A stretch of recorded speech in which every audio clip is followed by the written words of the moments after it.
The Marseille Open tournament director Jean-Francois Caujolle believes that the big three players will still be tough to beat in the Grand Slams. At the Australian Open, Novak Djokovic and Rafael Nadal reached the final barely struggling in the rounds prior to that. Players like Nadal, Djokovic or Roger Federer become much stronger from the Grand Slam quarter-finals or semis, explained Caujolle.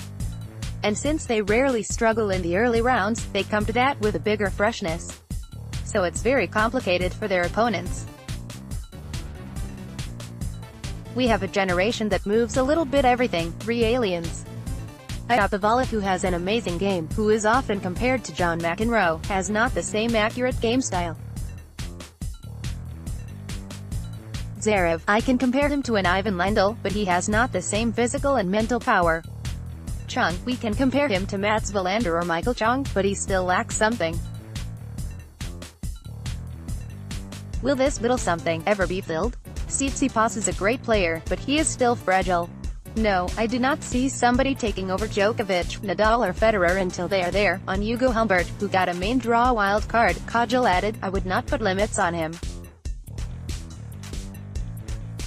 There are predictable players, and instead, we may really figure out Humbert only within the end of the year. I do not really see him a limit for him.